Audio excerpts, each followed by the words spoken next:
As Kirsten indicated, we've got about 45 minutes. And my plan is to take about half of that time and give you an overview of what advanced care planning is all about. Brief introduction to the MyCare document, which is a replacement document for the 5 wishes that's been used for quite a few years here in the Santa Barbara area. And then I'll open it up to questions, because I know in my 20 minutes or so I talk about things I think are important, and that may not cover the questions that are important to you. I look at advanced care planning as part of a broader estate planning process. You all probably have health insurance, auto insurance, homeowners or renters insurance. Many of you probably have life insurance to provide for loved ones once you're no longer here. And that's kind of one side. And then the other side, hopefully you all have a will. If not, that's something you need to look at. Maybe involves trust. Okay, and that determines what happens to your assets once you're no longer here. Advanced care planning is kind of the link between those two. It talks about what happens, what do you want to have happen when you're at that transition between life and death. Okay, so it's part of a broader perspective, and that's what you need to keep in mind. And advanced care planning is not just for old folks. Okay, like myself and a couple of you here look like you're probably my age. We never know when something is going to happen to us. 2 quick examples. I was on call. I'm sorry, I need to stop you. Excuse me, your microphone is not Yep. recording. Yeah. We just want to make sure you can be heard. Okay. Is that better, Jeff? I had the on-call rotation on a Friday night, Saturday, and I got a call about 7 o'clock Friday evening from ICU asking me to come in, that a family was faced with the challenge of taking a loved one off of life support. So I came in, and the patient was a gentleman in his early 40s. His wife was there, 2 daughters, 19 and 21. And he had literally never been sick a day in his life. Through grade school, through high school, he had perfect attendance. Okay, he had never had any kind of medical issues. Earlier that day, he started complaining of severe stomach cramps and stomach pains. It got so bad that he agreed to go to the emergency department at Howard County General. And before they could admit him, he had an aortic aneurysm that burst. Okay, and his family was faced with the tragedy: do they take him off of life support, or do they, keep him on artificial ventilation and nutrition, which really wasn't going to be doing anything? The wife didn't want to take him off of life support. The 2 daughters were a little bit more objective and said, "Mom, we've got to do this," and they ended up doing it. Okay, so we never know when some health issue is going to, put us in this situation. And we never know when we're going to do something really stupid that puts us in a similar situation. Another patient I saw one morning on my rounds in ICU, a young woman, late 20s, had been in a very serious auto accident, had busted both legs in multiple places and was put back together with pins and screws and what have you. Came through the operations fine. She was in a rehab facility within about a week, 10 days of being released to home and home PT. During the night, it appears that she just had to get up to go to the bathroom. And instead of calling for the nurse, which was protocol, she evidently decided, I can do this on my own. And instead of using the walker next to her bed, she evidently decided, I can do this without the walker. They found her in the early morning hours on the floor. She had fallen and banged her head on the edge of a medical cabinet and was admitted with severe permanent brain damage. And her family, again, was faced with the situation, what do we do? Okay, so we never know when we're going to need this. And as I said earlier, it's like an insurance policy. We hope we never need it. But it's very comforting to ourselves and to our family members when we do have it. Comments or thoughts on that? Advanced care planning is a process. It's not something you're going to do here in the next 40 minutes. It's not something you're going to do in one of the 2-hour workshops that the Alliance conducts various areas in the Santa Barbara area. It's a process that probably is going to take a few months at least. It starts by spending time with yourself. Reflective time, reflecting on your life, what has meaning in your life, what's important to you in your life. And whether you do this walking the beach or walking a trail in the mountains or sitting quietly with a glass of your favorite brew and favorite music playing, that's your choice. But that's the starting point, taking time to reflect on your life. What are your values? What's important to you?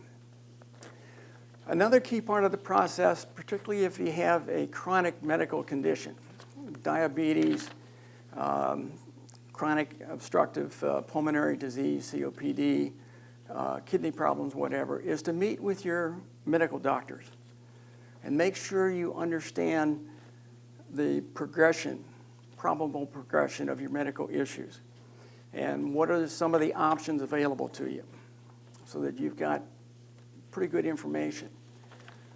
It's talking with your family, spouse or domestic partner, kids, close friends, and discussing things with them and letting them know where your thoughts are and providing a dialogue. And ultimately, it's documenting all of this in an advanced care directive. And I'll come back to that in a minute. But it's a process. And even once you have the advanced care directive completed, you've got it notarized, and it's a legal document, the process doesn't end there. At least once a year, we recommend you review it. When during the year is up to you. It might be an anniversary, it might be a birthday. My wife and I, for many years, have had the tradition of, on New Year's Eve, we review our financial situation and medical situation and all our legal documents. But it's important to review it because every now and then, things are going to change. You maybe have developed a serious medical condition during the year, and that changes some of your decisions. It might be that the person you selected as your primary health care representative moved across country and no longer is necessarily an appropriate choice. So you want to review it at least on an annual basis. Okay? So it's a process. Comments? Thoughts on that? Seems like something that people would want to avoid. Oh, it is. It is. None was like facing death. And I guess that's one of the advantages of having been a hospital chaplain. I came face to face with it on a very regular basis. But by doing it, we do ourselves, we do our family tremendous favor. Okay, because it establishes predictability. I've had too many situations where a patient is end of life, there's never been the discussion, and there's all sorts of conflict. You know, a spouse wants to do one thing, a couple of kids want to do something else, and God forbid that there's a doctor or a nurse from across the country that comes in, because all of a sudden they try to take charge. And I've seen some horrific arguments that have occurred. So yeah, it's not something we like to dwell on. And that's kind of unique, I think, to our culture. Most cultures, I think, are more open to the process of death and that transition. Other questions? Thoughts? Yes? How young do you suggest people do that? Should we have our kids be? At least 18, okay? Pam Washburn, who's the head of pastoral care at Cottage Hospital, I was in a meeting with her a couple years ago, and her statement was anybody who gets a driver's license should have this done. But until you're 18, this is a legal document. So prior to 18, you really can't make it a legal document. But it'd be great to have discussions with your teenagers, because teenagers die just as readily as we do. So at least 18, because you can make a legal document, but anybody at whatever age seems appropriate. Good questions. Others? Okay, before I get to the Advanced Care Directive itself, it's important to talk about the concept of capacity. This is not competence. Competence is a legal term. Capacity is a medical term and determines whether the Advanced Care Directive is in effect or not. Capacity has several components to it. First of all, do you have the ability to understand your medical condition? Secondly, do you have the ability to understand the prognosis of your medical issues if you don't do anything? A third option, or third part of it, is do you have the ability to understand treatment options and the pluses and minuses of those, or as in the medical tradition they refer to it as benefits and burdens? Do you have the ability to understand? Are you able to make a reasonably informed decision about your medical care, future medical care? And lastly, and this is a key one, are you able to communicate your decision? Okay, if you can handle all of those, ability to understand your medical condition, understand options and benefits and burdens, understand, be able to make a reasonably informed decision and communicate it. You have capacity to make your own medical decisions. Even if you have an Advanced Care Directive in place and you decide to do something 180 from what you have in the Advanced Care Directive, that's fine, because you have the capacity to make those decisions. It's only when we no longer have that capacity that the Advanced Care Directive kicks into place and somebody else makes that decision for us. Now, what are some common situations where we don't have capacity? Mental illness. Okay, if you have Alzheimer's or advanced mental non-functioning of whatever type, and you're not able to reasonably understand, the impacts and make reasonable decisions, you no longer have the capacity. Okay, if you go into the hospital for an operation and they give you anesthesia, you can't communicate that decision, so you no longer have capacity. Okay, and your healthcare agent would take over. But as soon as the surgery is over and 3 days go by and the anesthetic is worn off, you're back in control. You have that capacity. Obviously, if you're in a coma, whether it be from some medical issue or a medically induced coma, or you got hit in the head and knocked yourself out, like the young woman that I mentioned, you no longer have capacity. Okay, so this is an important concept. As long as you have the capacity, you as an individual are in control. The Advanced Care Directive only comes into play when you no longer have that capacity. But if you regain the capacity, you're back in control. Comments or thoughts on that? This is a key concept here. Who determines capacity? Good question. If it's not obvious, 2 doctors. Okay, one of your primary care doctors. If you're in ICU, it might be an intensivist, it might be a specialist who's treating you, and one other doctor. Okay, they have to agree that you no longer have the capacity, in which case the Advanced Care Directive kicks in. But quite often it's pretty obvious. I mean, if we're functioning and walking the halls and what have you, we have capacity. It doesn't mean that we know what day of the week it is. It doesn't mean we know who the president is. That's competence. This is capacity. Do we understand our medical condition and options? Other questions? I see a lot of shaking of heads, so I presume that you're relating to this. Okay, the Advanced Care Directive. This is a legal document when it's properly executed. Okay? It's a durable power of attorney for health care. Some key words. Power of attorney. Okay, I'm sure you're all familiar with the concept of power of attorney, where you sign a document that gives somebody else the right to act for you.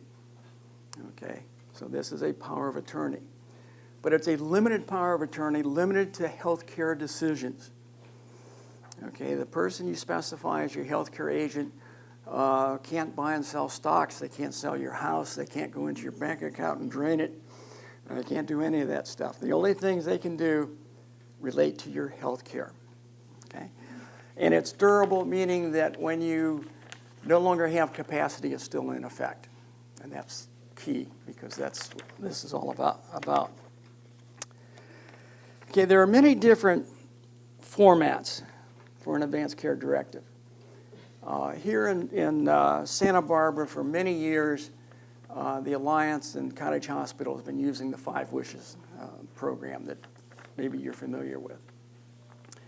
A couple years ago, Cottage, Sansum, the Alliance for Living and Dying Well, I think it was the Visiting Nurses and one other organization that's involved with this, decided that, yes, the 5 Wishes worked, but there were some shortcomings in it. So they took about 2 years to really dig into it from a legal perspective. Cottage lawyers were all over it. And it went through several reviews with people like myself that do the presentations in that. And the copy you have in front of you was released late last year, and is the 3rd iteration of it. And it's a great document. I'll come back to that in a few minutes. My wife and I have a 2-page document. Okay, we did this many years ago, long before we were familiar with 5 Wishes or anything. And we have a 2-page document that, outlines our desires. And going back to late 60s, a few years after we were married, we put together a document called Thoughts on Living and Dying that spelled out our philosophy and our outlook on life, and basically set the baseline of decision making. And then the Advanced Care Directive that we kind of formalized into a legal document, had it notarized. I said it's a 2-page document. So there's a lot of different formats out there. California has its own form of a legal document. So whatever the format, there's 2 key parts of it. The first part is specifying 1 or more healthcare agents, people that are designed and allowed to speak for you. Okay, that's the first part, and that's probably the most important part. Who's going to be your voice when you no longer have it? The second part is medical treatment situations and the options that you want exercised. Okay, so there's 2 parts. Who's going to be your healthcare agent? What are the decisions that you want them to make? It becomes a legal document if you simply have 2 people witness your signature. Okay, now the Alliance, for a few years now, we've been recommending that you have it notarized. It makes it a little stronger document, particularly if you're in a state that does not recognize the 5 Wishes. And the MyCare document is recognized by all the states that recognize the 5 Wishes, so it's pretty broad brush. If you're traveling to a foreign country, having it notarized makes it a stronger legal document that medical staff will recognize and acknowledge. The other thing is keep it handy. Okay, don't lock it off in a bank vault someplace. Keep the original. This is one of the few legal documents that a copy is just as legal as the original. Okay, once you have it notarized, give copies to everybody. Cottage Hospital, Sansum, If you have primary doctors outside of SANSUM, make sure they have it. Make sure, obviously, your healthcare agents have copies of it. Family members. When my wife and I travel, I've got an envelope I take with me that has copies of our advanced care directives in it. Okay, because if we're in Timbuktu and something happens, okay, we want the medical staff to have access to that. Okay, comments or thoughts on the advanced care directive and what's involved with that? I have a question. Yes. So, I have a best friend, and she appointed me as her childcare agent, because she didn't trust her family to do making the decision. So I did recommend that she at least select one of them as the second backup, just Yes. in case something happens to me, and she doesn't want to. So what happens, if I go and then she doesn't have any, she doesn't have an agent. So what decisions are made, and how can I convince her that she should have somebody, sign up somebody else, in addition to me, just in case? To answer your second question first with difficulty, okay, if she doesn't want to have anybody else, you're, swimming upstream. But I would encourage you to, keep at it. If you're the only one, you're not on the scene either because you're deceased or not available, hopefully the hospital and medical staff will honor it. Okay, here in Santa Barbara, the Cottage Hospital and SAMSUN are doing a magnificent job of getting all the medical staff on board and pretty much agreeing to honor the advanced care directives. If you have one and you complete it, you give it to SAMSUN, you give it to Cottage. Both systems can bring it up on their screens, so it's readily available. Excuse me, and they will tend to support that. Okay. That doesn't mean that everybody's going to buy into it. Okay, some doctors, and as a category, oncologists are the worst. Okay, I've known some excellent oncologists in my life and at the hospital, but I've had intensivists tell me oncologists are the worst. Why? Because there's always one new procedure they can try. There's one new experimental drug, okay, that they want to try. Oncologists' primary goal is to get rid of cancer. Okay, they're not necessarily concerned with quality of life.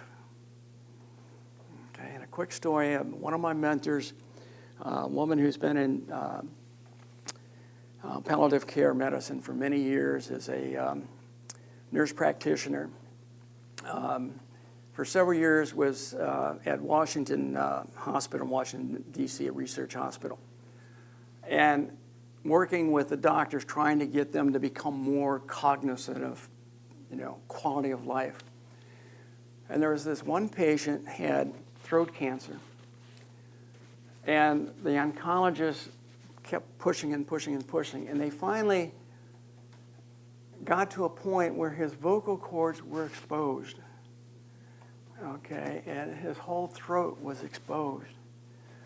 And my friend went to the doctor and said, "Why did you do this? What kind of quality of life does this person have ahead of him?" And the doctor's response was, "But he's cancer-free."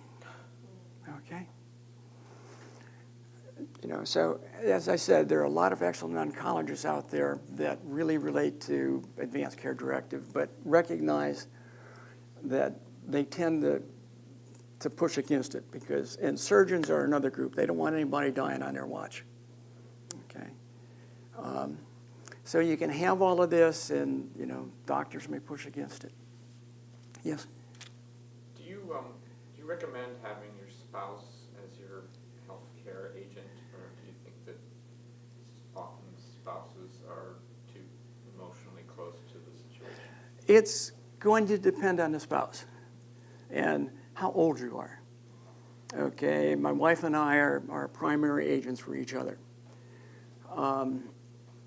We've got coming up on 54 years together. Okay, so we have a lot of history. We're mid-70s, late 70s, another 10, 15 years from now, that might not be a good choice. Because even though you know this is what your spouse wants, to make the decision to, quote, pull the plug is tough. Okay? And this applies not only to our spouses, but possibly to your kids. Okay? If they're a primary or a backup, they may not have the emotional stamina to make that decision. Okay? And your healthcare agent is the most critical decision in this whole process. Yes? So just to continue on with that, if you have multiple siblings and you feel that maybe some of them are better at making decisions than others, should you just choose one or should you choose them all? Or what, Great question. But yet they're good. Great question. Okay, as was kind of indicated by this lady here, we should have backups, at least one, and the MyCare has space for two. A few years ago, I worked with a family that had 4 kids, and they wanted all 4 of them on there. The important thing is, it's not a democracy. One person has the power, okay? And he or she speaks as a dictator, okay? If that person's not available, then number 2 kicks in. Okay. Now, if number 1 becomes available, maybe they were traveling or something, they become available, they're back in control. Okay, so you only want one person at a time. The problem that comes in, if you have, let's say, 3 and they're co-equal, they're going to argue. Okay? And you're going to lay there suffering. Okay? So it's a dictatorship. Yeah. Okay. I have 2 who are kind of diametrically opposed in their points of view, and I can see Yeah, that happens. yeah. And while we're talking about healthcare agents, a couple of other things to keep in mind. Eldest child or eldest son, depending on a cultural perspective, is not necessarily the best person. They may not be physically close. Although today with smartphones and texting and what have you, that's less of a problem. They may not have the emotional strength or the emotional maturity to follow through. They may not agree with your decisions and refuse to back them up. Okay, when I've worked with individuals that are to be healthcare agents, I tell them, you don't have to like your parents' decision, you don't have to agree with it. But if you're going to be a healthcare agent, you have to accept and honor their decisions. Okay, if you can't do that, take yourself out of the equation. Okay, a situation again from days as a chaplain. Elderly woman had been battling cancer for many years. Palliative care team had worked with her, and she had said, you know, I've had it. I want no more treatments of any kinds. And it made sense, giving her history and her medical condition. And as we typically would do, we'd say, all right, let's have a family meeting. Okay, she had a daughter. Let's bring her in and talk with her about your decision so that everybody's on the same page. We set up the meeting. Daughter came in. The palliative medical director indicated what was happening. The daughter looks at her mother and she said, Mom, you can't do that. You're a fighter. You can't quit. And the woman just kind of collapsed. Okay. And it took us several days, and as chaplain, I was kind of a neutral person. I didn't have a white coat. And we went through the process and got her the patient comfortable again with her decision, and that she was willing to follow through with it even though her daughter was against it. Okay? So your kids may be your biggest problem. Okay? They may be your biggest problem. You need somebody who has a strong backbone to stand up to medical staff, to stand up to family, stand up to friends. Okay? If they can't do that, they're the wrong person for that position. Okay? Other comments or thoughts on healthcare? Yes. What's the difference between a do not resuscitate and an advanced care directive? Are they the same or overlap? They overlap, okay? A do not resuscitate is a very specific treatment option, okay? The advanced care directive is a big umbrella, okay? So do not resuscitate is in the same situation as artificial nutrition, artificial hydration, intubation, okay? It's a treatment option. Thank you. Other questions? Just a quick one. Yes. You know, when you're saying you have oncologists who actually take a look at the latest scientific events that are coming along and so forth. You know how I know people talking about shop around for your doctors. Shouldn't you also, I have a friend who's an oncologist, but he makes a combination of not just relying on the scientific. In fact, he's more into the area of compassion, meditation, and combines the two and works with the families in that area. So instead of saying, you know, focusing solely on the scientific, which we are prone to do because of scientific evidence that's Sure, available, sure. versus taking the spirit of the individual and actually dealing with these other attributes that we are prone as a society to ignore. And it would be great to be able to shop around. Now, I go to my friend because I want some compassion, and I want some meditation, and I don't just want shots. Yeah. And so, you know, it'd be great to be able to say, you know, we have oncologists, but then there are those who give you pills, those who help you make the transition in this way so that you can select and, Yes. and help the individual Yes. make that selection, because you're left with, this is a great oncologist. Yes. And it's like, what does that mean? He's more than This guy. he's more than a great oncologist. Okay, he's a compassionate caregiver. Okay, this is palliative care. Okay, and that's one of the key things about palliative care. It looks at the entire person. Okay, and if you're looking for somebody, you don't have the luxury of a friend that I hope you realize how fortunate you are. Try to get in touch with a palliative care group. They are a big picture approach. In the hospital, you may have a coronary person, you may have a lung person, you may have a kidney person, and they're each looking at their own little area. Palliative care is trained to look at the big picture. Okay, I've seen situations where palliative medical care person has come in, looked at things and said, you know, these medications are counterproductive. Okay, let's take them both away and get something that's going to work. Okay, a palliative care team legally is a medical director, at least one more medical person. It might be a nurse practitioner or a nurse who are trained in palliative care. Quite often a social worker and a chaplain. Okay, for that compassionate, looking at, you know, the other non-medical, non-physical aspects of life. So excellent. I wish each of you would find somebody like that. Other questions? Yes. Do you have resources on, you know, for the healthcare agents? Because my main concern is when the time comes and my friend decides, you know, to go, I know that her brothers and sisters will be there and they're gonna put their 2 cents in. And I hope I'm strong enough to make that decision for her. So how do I go about, without really offending them, but at the same time, I want to honor my friend's wishes. And how does one go about doing that? I mean, you know, I know basically, because I've gone through being a healthcare agent twice, you know, for both my parents.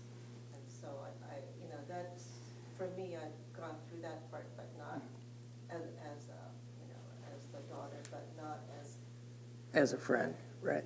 so, do you have any advice, you know, No. The smart aleck answer I was going to give is with great difficulty. You may have to offend her family to honor her wishes. Okay? If she hasn't already discussed her options with her family, you may want to give some thought to taking the initiative of calling a little family meeting, ideally with her there. And, she's up to kind of chairing it, that's great. If not, you take the role, but make sure they're all aware those are her wishes. And as I said earlier, they don't have to like them, they don't have to agree with them. But hopefully they can accept and honor them as her wishes. Okay, it's very difficult. And getting people to sit down and discuss it sometimes takes creativity. A situation came to mind I was made aware of a few years ago. A woman had gone through the whole process, had advanced care directive, but her kids, and it seems to me there was like 3 of them and spouses, did not and would not sit down and discuss it with her. So this one year she invited them all over to her place for Thanksgiving dinner. When they went to the table and sat down, there in front of each one was a copy of her advanced care directive. And she said, nobody eats until, okay, we talk about this. Okay, so sometimes you got to be creative, you got to be persistent. But it's so important. Yes, ma'am. Following up with another idea that I've heard once that I thought was a very good one to pass along is your friend in the presence of the brothers and sisters or whatever family members you think may be problematic, that they would make a video recording and making so that when it comes time to have to actually use it, that the siblings or whoever the family members are cannot dispute that it was that person who expressed their wishes. It's not just you saying that person's wishes. So that way it takes them out of the equation and you have the next best thing than your friend right there with you. That person through the video recording is making that statement. Excellent. Excellent. And keep in mind the advanced care directive kind of does the same thing because it's signed by the individual, it's notarized.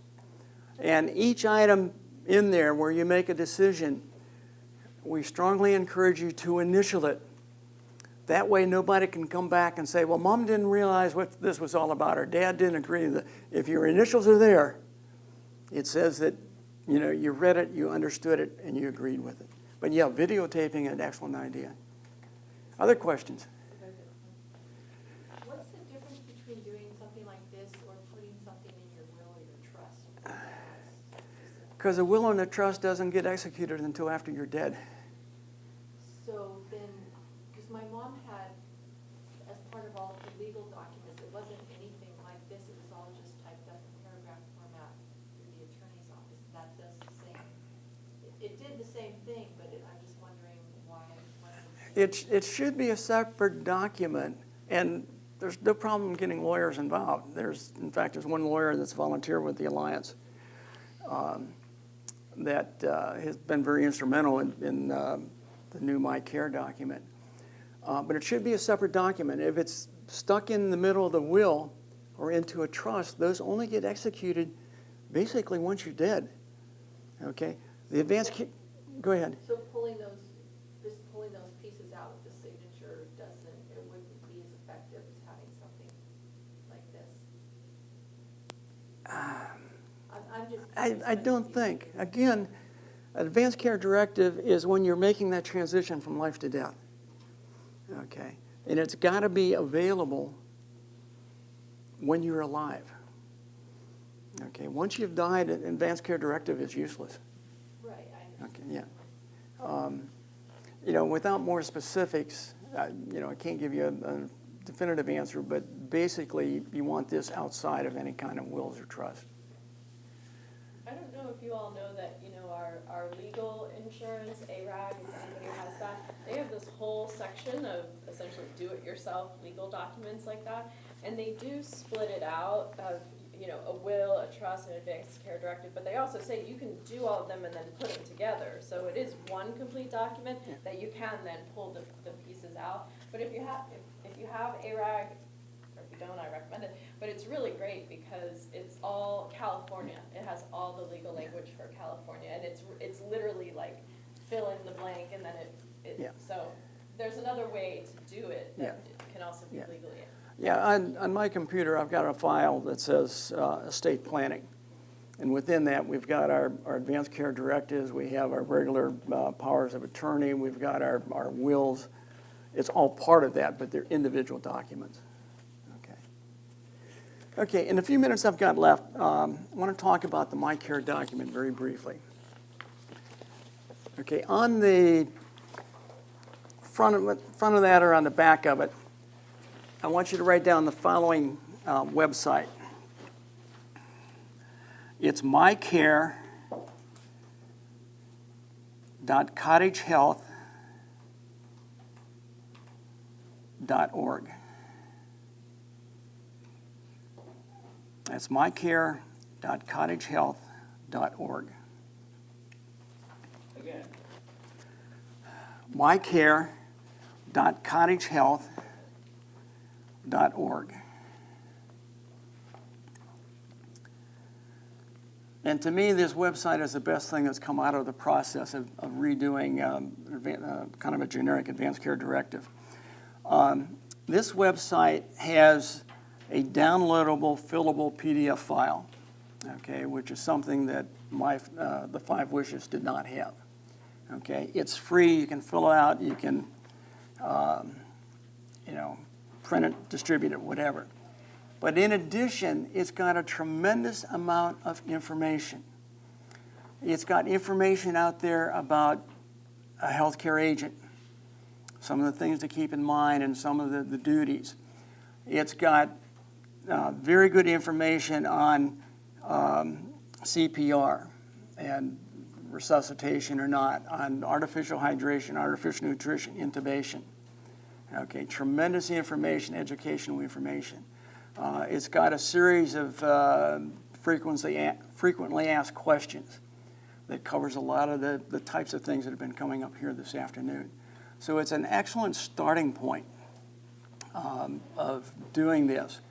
And you might want to download a copy and go through several iterations of your own thought process. Okay? It's just excellent. And the MyCare document itself, if you look closely, each page is perforated so you can tear it out of the thing and able to make copies very easily. Okay, I'll take any other questions. And I'll stay here as long as you want to stay. Go. Thank you. A healthcare agent, have you ever encountered a situation where, or do you recommend a situation where somebody selects their spiritual advisor, their minister or rabbi or something as their healthcare agent? That's fine, as long as they understand what their role is. Yes. Have you ever personally encountered that? I can't say that I've encountered it, but I've encouraged it or suggested it from time to time. Situation we face here in Santa Barbara, and I'm sure elsewhere in the country, we have a lot of elderly people, okay, who no longer have a spouse, who have no children, okay, maybe moved here from someplace else for whatever reasons, and they don't have a typical person to be that healthcare agent. Okay, so the next tier is a spiritual director if they're willing to do that. Absolutely. Well, I know that we're at time. I want to thank you so much. That was wonderful. Really You're welcome. Thank you. appreciate it.